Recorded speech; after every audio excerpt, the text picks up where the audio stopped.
And I would like to introduce you to the two medalists. And first of all, I would like to welcome Adriano Lucatelli.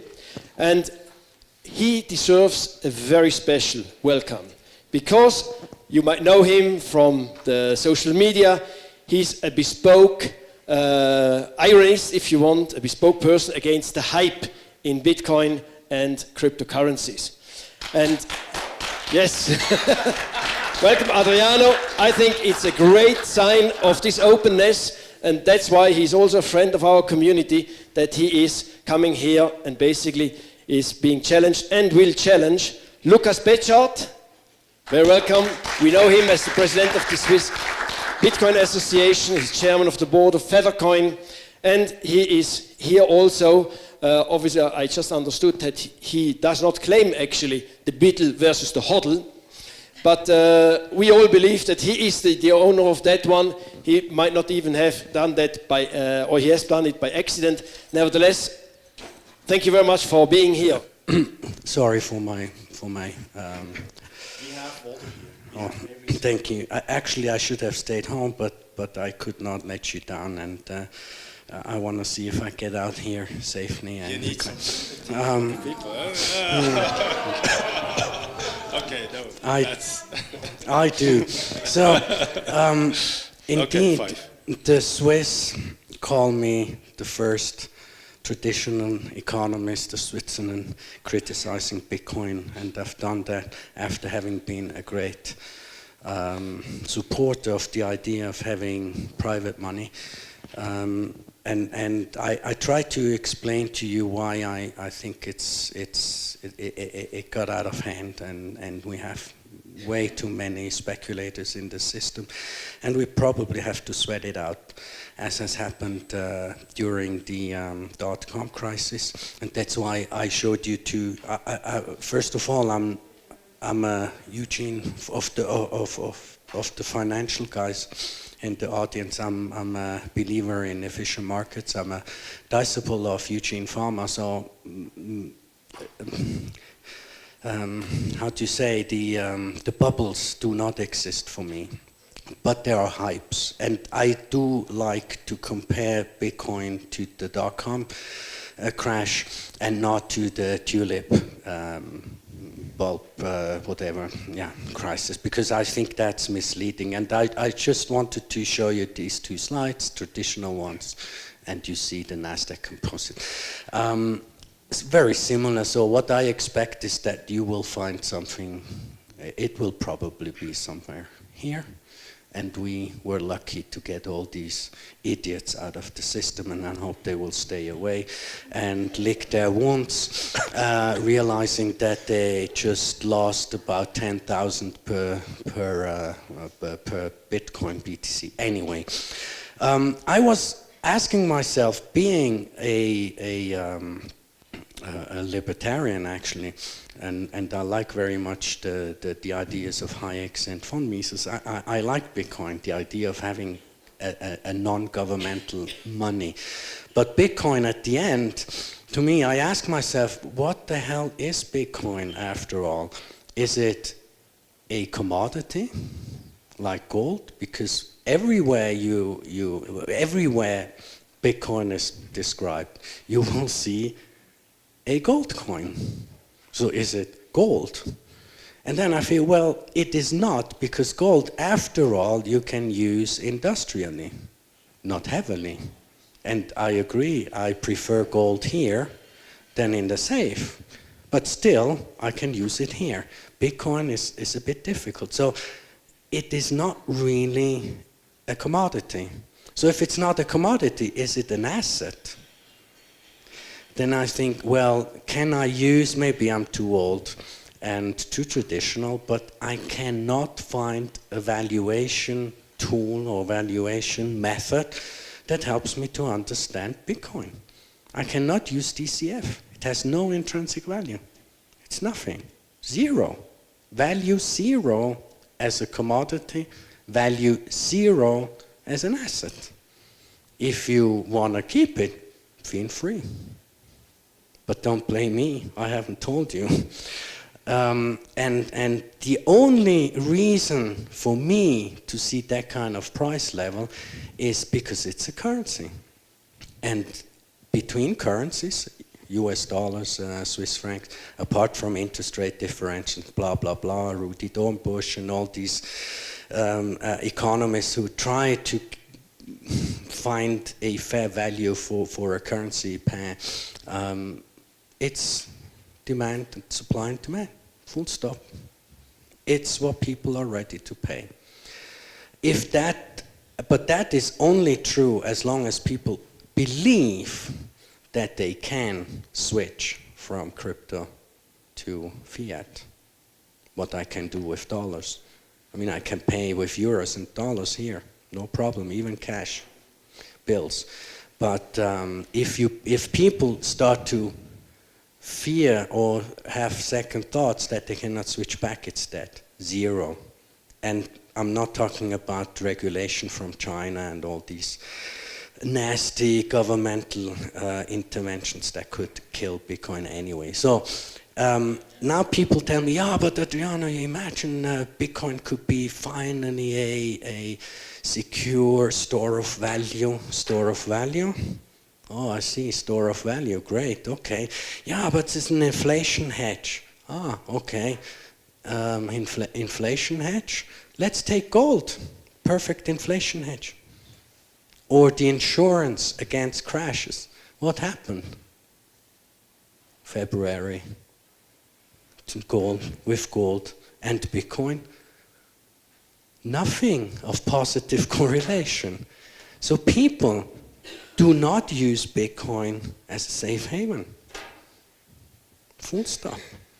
So all the ideas or all the beliefs that people have in Bitcoin are wrong. And eventually people will realize that. And then when everyone is running out the door, you have a squeeze. And then you will have a lot of people licking their wounds. So that was my argument.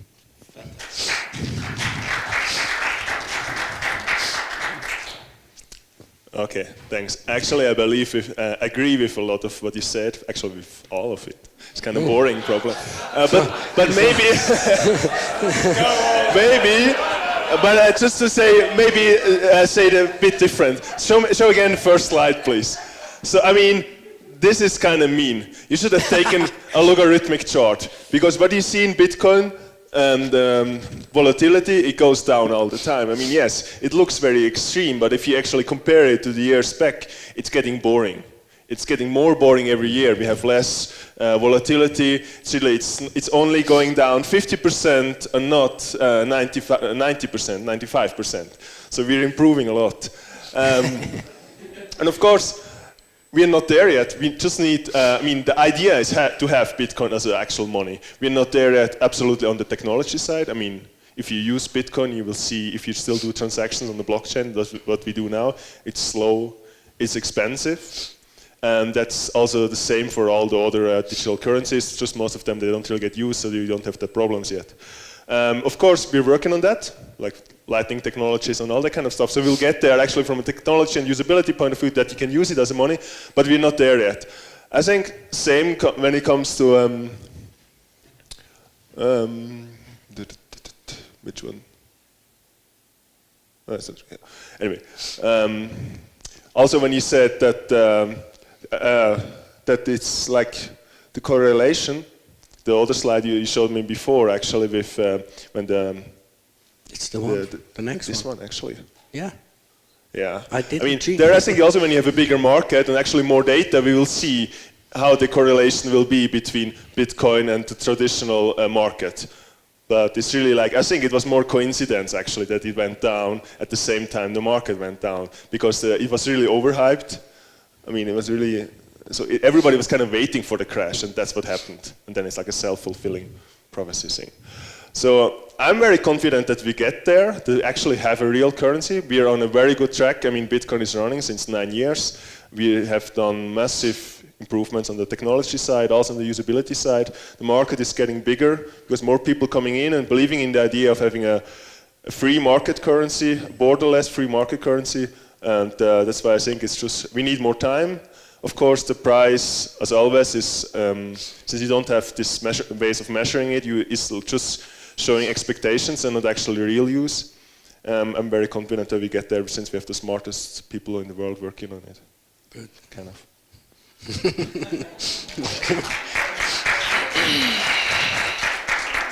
Hey guys, we are not at home in a lounge, and you're Capricorns now, and you're in the Alps, and I want to have a little bit more heat.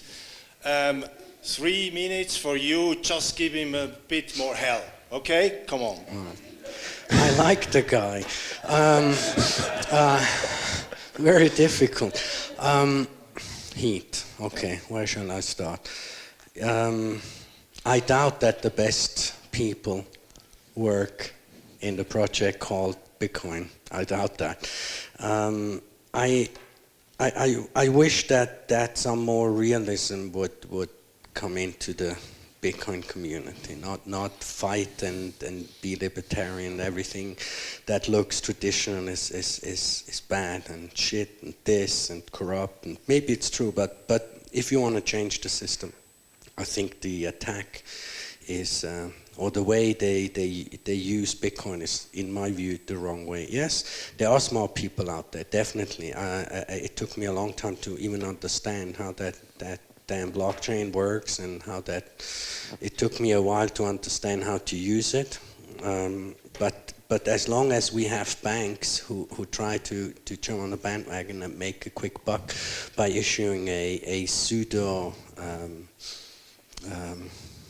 whatever product, structured product, or putting a pseudo ATM in the bank, that's the wrong idea. That's definitely the wrong idea. It's not cash. An ATM is cash. Cash. I love cash, especially if it's Swiss francs. But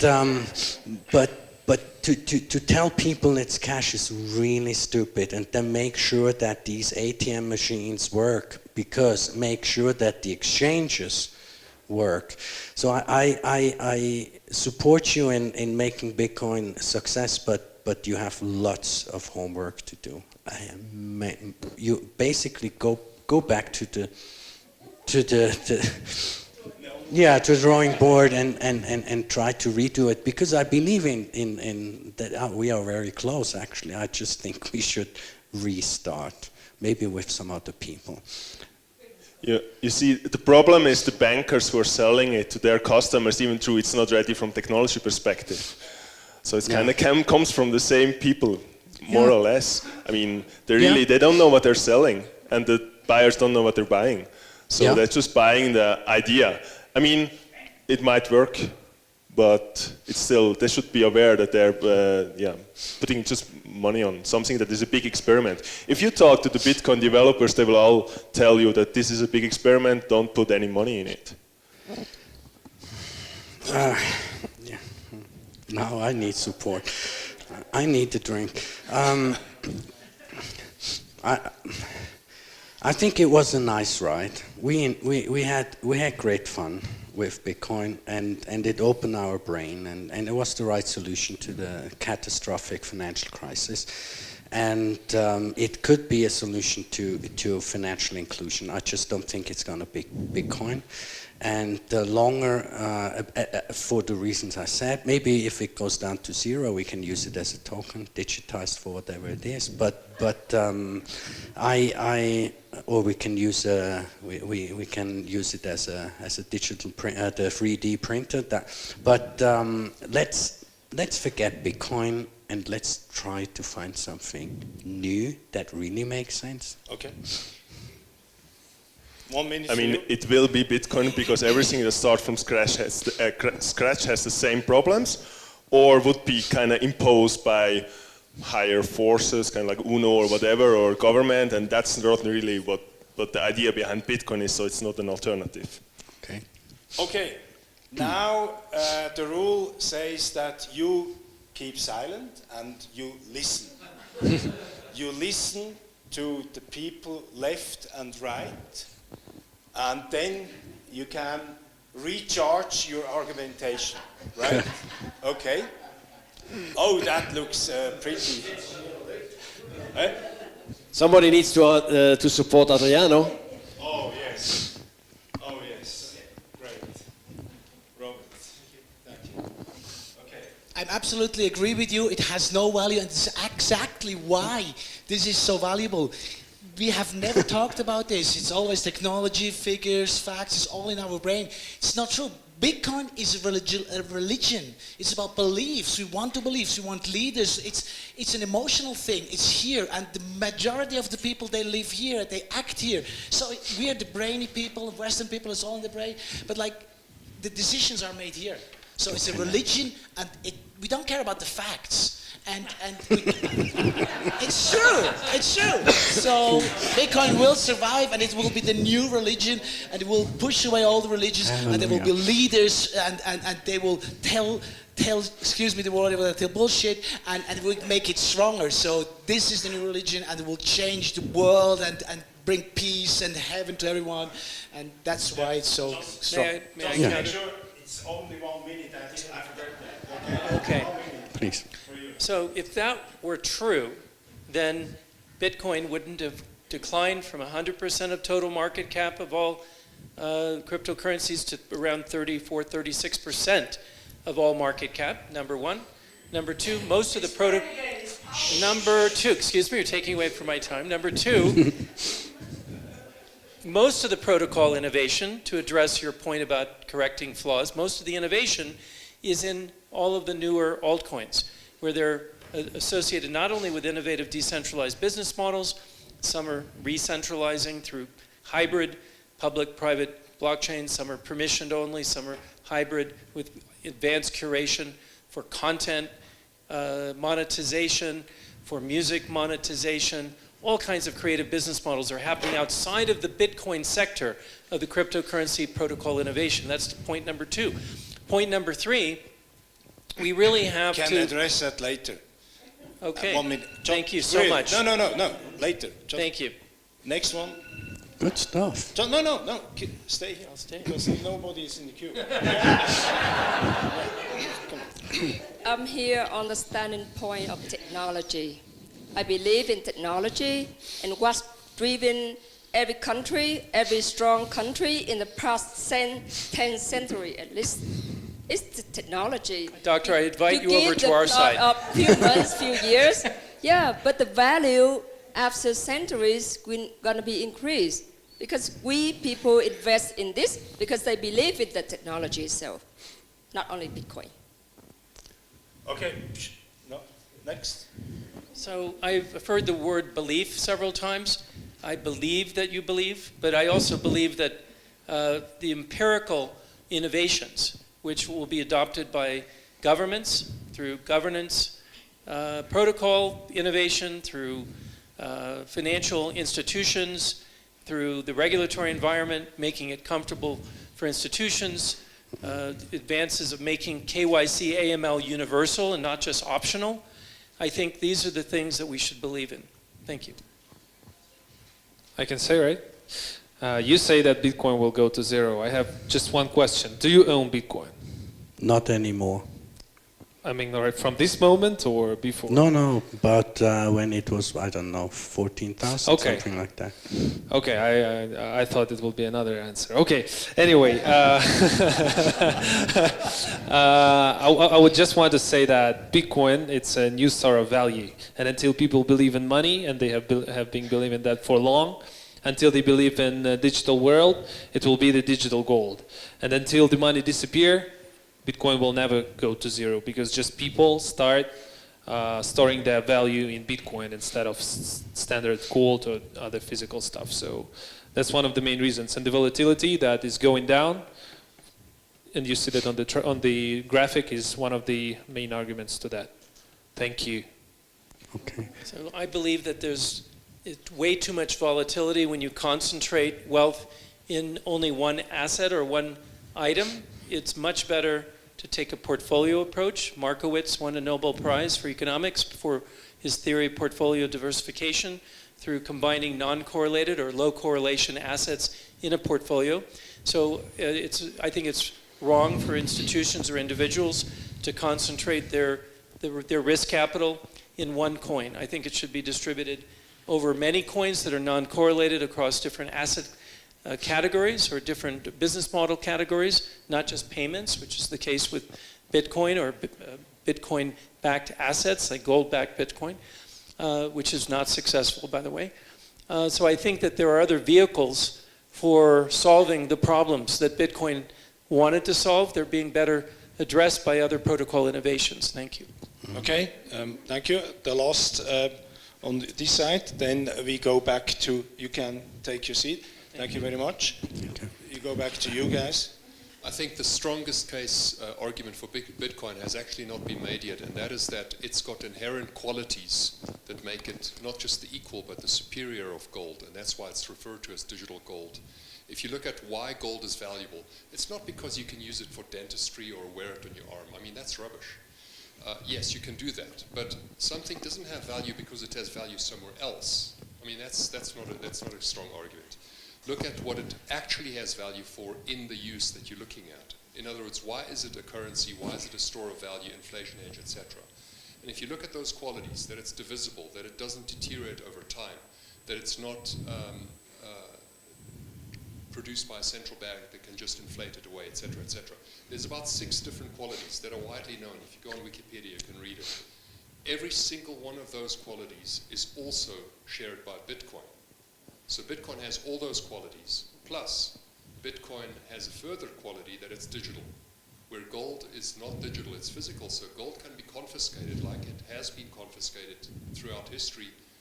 We saw it in the 1930s, but Bitcoin cannot be confiscated that easily. Okay, thank you very much. Now it's up to the real Alp Steinböcke to continue the conversation, and still we can open for a second round from your side. Be prepared for a second round, okay? But now the next 5 minutes you can debate. Who wants to start? So actually I think you should not focus too much on technology and the use what kind of features Bitcoin has or hasn't and some other coins has. You should actually look at the unit of account or not the asset, but Bitcoin itself and the technology, because you can build different layers and different systems. So it doesn't really make sense to say you need to diversify for other coins because for technology reason, in my opinion. Well, I think we need to go back to what monetary economics is. Johan, if that were true, everyone would hodl to Bitcoin. Nobody would ever use it as an exchange. And the deflationary impact on the economics would be disastrous. Yes, I see the points you mentioned, but I pulled the plug and you're dead. I mean, your wallet. It's dangerous to argue that because it's digital, nobody can get it away from you. It will eventually be hacked. Or the Chinese simply say, gone, dead. You go to prison. We outlaw it. I think we need first to establish a legal framework. We need to understand and agree, every one of us, that this is going to be whatever, Bitcoin for the global, for the world. Make it official. And what he said, make it and take Bitcoin out of that criminal corner that it is being taken hostage by criminals. That's a fact, and we should get these idiots out of the system too. But yes, the US, how do you say that in English? Enteignet. Thank you. Confiscated the US the people. Yes, they did that, but they could do that easily with Bitcoin too, if they wanted to. It's a non-event now for the governments. It's a non-event, and that's why nothing happens. But I expect the Chinese to come out very quickly to kill it. And I would argue, let's make it better before they have a chance. So let's forget about Bitcoin. It has no value. Sell it, and let's find something new that is done correctly, with the right design, with the support of everyone, and take it out of the clandestine anonymity that it is in today. So I disagree with the criminal thing, because they made some statistics, some research. Only 5% of all transactions in Bitcoin are somehow related, or even less, are related to the dark web. And the more widespread it gets, the even smaller that part is. And I mean, the number one currency for criminal activity is US dollar cash. Because it's easier, it's fungible. Actually, it's easier to keep your privacy with cash than with Bitcoin. And the other thing, also the deflationary argument. I mean, most of my assets are in Bitcoin, which is, you shouldn't do that, but I say only buy what I understand, and it's the only thing I understand, so it kind of works for me. But I spend my Bitcoins when I need to buy something, so I don't just hoard them, and when I buy something, I mean, I need to spend them. I think that's the only reason you should spend it, and not because your money loses in value, so you need to get rid of it. I mean, people don't know how average people don't know how inflation works, so that's not an incentive for them to spend money, I think. And the same for Bitcoin. I mean, it's just spend it when I need to spend it. Mm-hmm. So that doesn't really... But they wouldn't. That's the problem. Because you know it's going up in value. But so why would you use it? That's the problem. Because you have to. You need to buy something. Yeah, but then only if it's legal tender. If it's not, no well, reason. Of course, you use the crappy money first, and then you keep the good one. Exactly. But the good money will win in the end, because everybody wants that. Maybe I only want to get paid in Bitcoin. Maybe I even give you a discount, so you pay me in Bitcoin. You can do that. But you need to believe, as we heard of the many believers, that you can switch from fiat to Bitcoin and vice versa. Yes. Yeah. Like with every money, I mean, the only advantage the fiat money has is government enforcement, and I don't think money or anything should be only be like superior because it's backed by force. So if you really believe in free market money, I mean, then you should free banking. Say that's superior than this to fiat. But the Hyatt argued for a strong government allowing free money. That's a different. The people misread Hayek tremendously.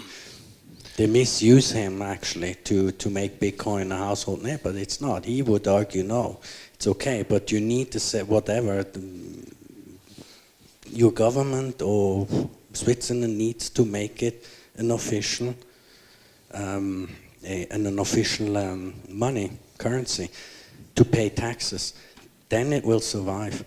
That's the reason why we have money that survived. Swiss francs or the dollars would not be around anymore, and they are only around because we can pay taxes. Governments are not stupid.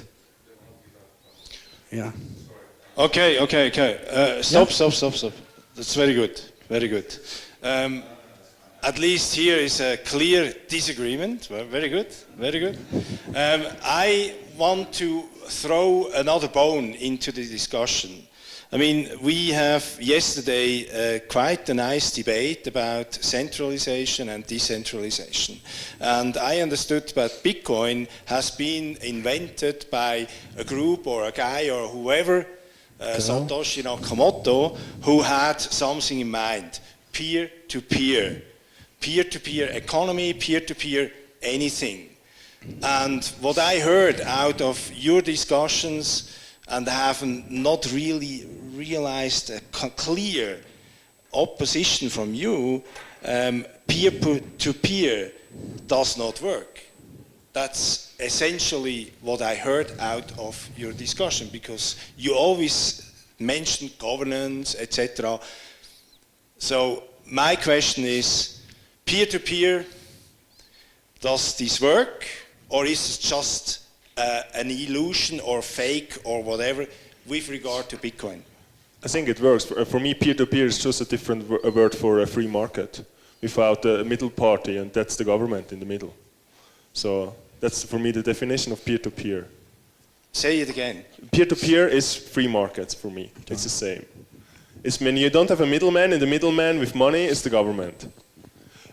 I mean, Bitcoin is not against banks. You can still have banks. You will still need banks, and most people want to have their Bitcoins at banks.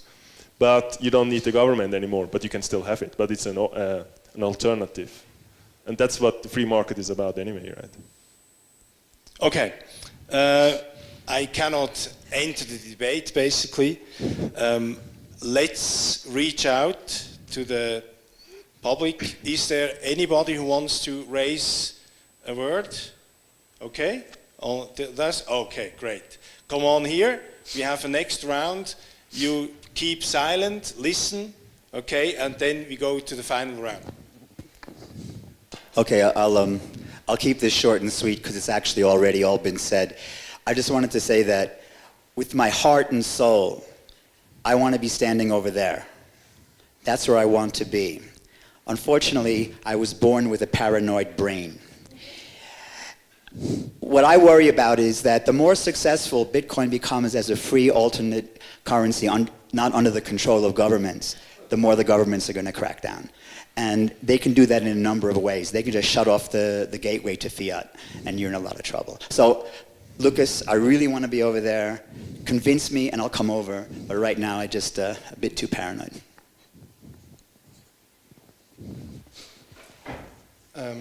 Dottore, Sì, dimmi tutto. you showed us the chart of the bullish market and you said this is devil stuff. But Did I? yeah, you said okay, all the people buying up here and then bleeding and licking their wounds. So I think you are mixing up things because there is the system Bitcoin and there is the users. And what are you? And you are saying okay, the behavior of the users is bad. So and the behavior of a bull market we call greed. Do we see this in other markets? Of course. In any other markets we see greed. So after your reasoning, we should close down all the stock markets because there is greed. Or we should prohibit cars because they kill people, or aeroplanes. So your argument is very weak because it's not the system, the Bitcoin system, that is bad, but it's the behavior of people. And this is a complete different discussion. So I see Lucas as Luther. He is the translator of the Bible, yeah? And you are telling Pope. him that this is devil. Yeah, but So I'm on Luther's side. Since nobody's on your side right now, you can't defend yourself. Oh, no, there's so many things. Well, yeah, it's true. Why should we outlaw stock trading? Yeah. Because they're regulated, and you have a way to more or less, to some degree, find a fair, quote-unquote, value. You can't do that with Bitcoin. That was my argument. As an asset, useless. To value, and that's why I'm not saying you can use it for different things. I said as an asset, useless, no value, zero, zip. Yeah, if I'm the Pope, trying to prevent him from spreading the gospel, fine. To my knowledge, they live very well and have good red wine in Rome, so I feel okay with that. No, of course I see the issue that people are greedy, but they are defeating the purpose. That was my argument. And the bigger it gets, what was it? What was your name? Tom. What he said is, I think there's a serious risk that might actually happen, and then all your ideas are gone. Unfortunately. Okay. So just a few quick points. You said you can just turn off the electricity of Bitcoin and so on. Well, if we were at that point where we can do that, then all of civilization is gone, as we know it today. There'd be mass starvation. And the same would be true of gold. If you take away the community and an economy that works, gold itself would be valueless, and everything would be valueless. So that's not an argument. Regarding volatility and so on, the graphs that you showed there, interestingly, you were looking at gold, and gold is just as volatile. Maybe not exactly the same percentage, but I mean, gold is already 7 trillion worth. If Bitcoin was 7 trillion worth, the argument that Lucas made. The government being the value, backing Bitcoin or backing the dollar and so on being the reason that it's valuable, that's not true. If you look at right through history, the value of other currencies, the governments were not able to prop up their currency when their economy went down. The real thing that gives it value is the economy in that country, not the government. And in fact, if you look at the history of fiat currencies, every single fiat currency without exception has gone to zero. So if there's something that's going to go to zero, it's fiat currency, because it's worthless when the economy goes down. I didn't dispute that. Also, Okay.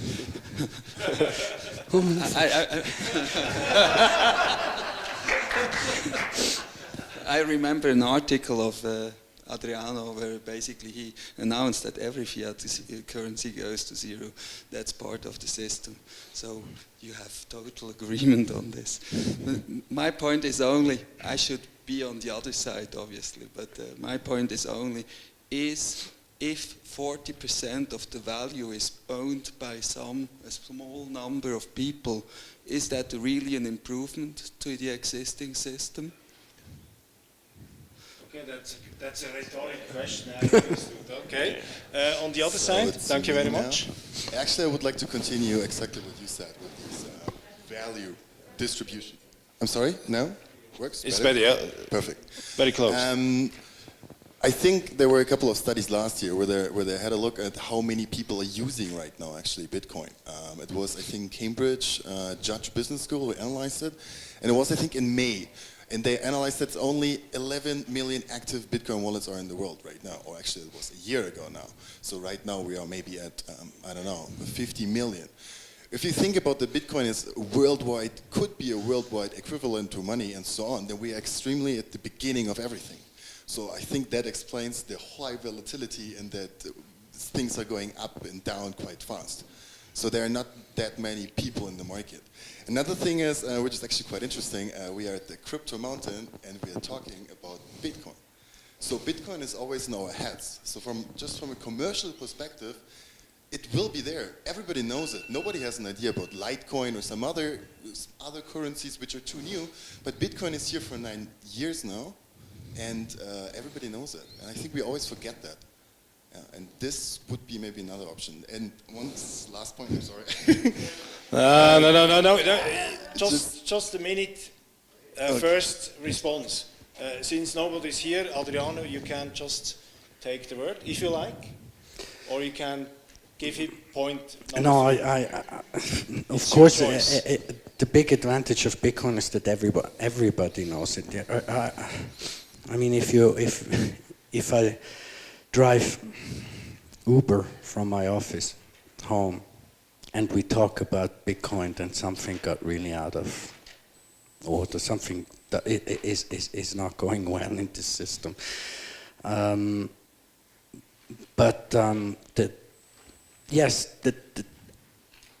The big advantage is it has proven blockchain technology. Everyone knows it. Everyone talks about it. It's being used as in structured products. People start to use it as an asset, which I would not, but they do that. So that's a big advantage. If that is enough to survive long term, I don't know. But again, as one word to Johan, of course, I think we would not disagree because I've written it, so I'm not bullshitting about it. It's in the newspaper. I was saying that all currencies or assets with no intrinsic value will go to zero. With gold, I see the same problem that you see. Absolutely. The only difference is you can use it industrially. So there is someone out there who is ready to pay. If it's of no worth to you, value to you, okay, fine. But there are people who are willing to pay it for industrial purposes. If that's smart, I don't know, but it's a fact. Bitcoin, you can't do that. Sorry. Okay, 2 minutes for you. Okay, sure. Be equal, huh? It's just one point. Bitcoin is only one currency, as you described it. I think what we always forget is that Bitcoin gives us an option. We don't have to use it. We don't have to adopt to other currencies. Actually, yes, we have to, because that's the one we need to in each country.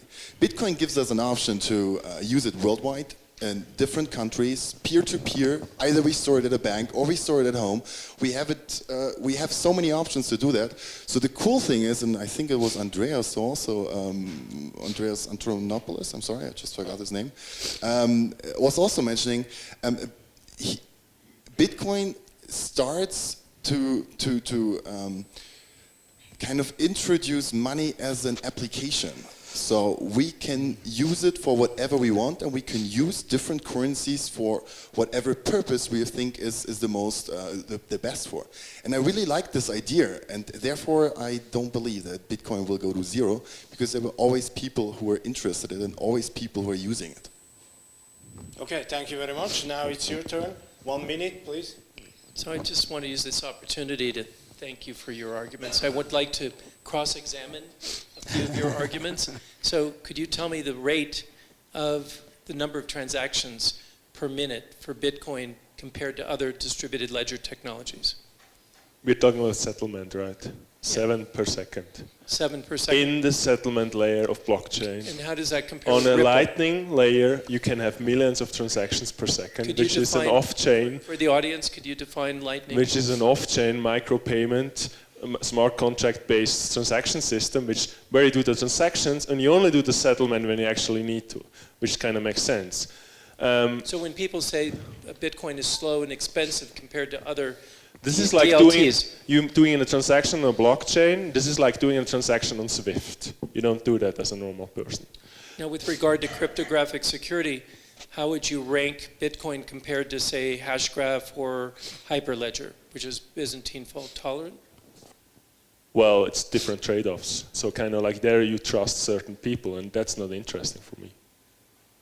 So would you say that Bitcoin has advantages over Ripple and over...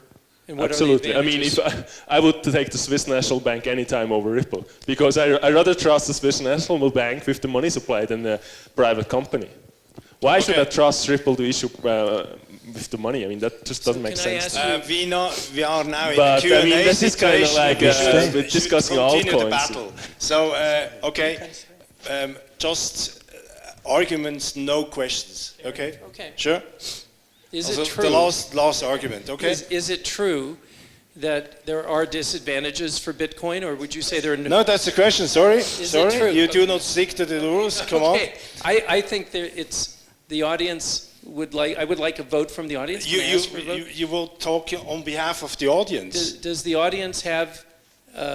Would you say in favor of all other protocol innovations have so many more advantages over Bitcoin that you would want other cryptocurrencies to become the #1 or highly ranked branded cryptocurrency ahead of Bitcoin? Raise your hand if you agree with that. Still a question.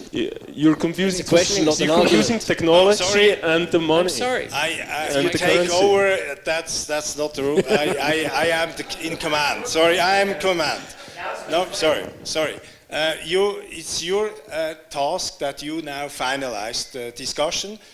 Adriano, do you want to continue, or you? No, we come to the end. Well, we both agree that free market money is a great idea, and we will try to move Bitcoin, make it bigger, get down the volatility, get it to be actually usable for every day, and then Adriano will have a really hard time next time on stage. Okay, thank you very much. Thank you for your understanding. Thank you very much for the two Alpsteinböcke. They had a little bit a weak face, but in the end it was really nice. Thank you very much, and give them a big hand. Adriano Lucatelli, Lucas Betschart.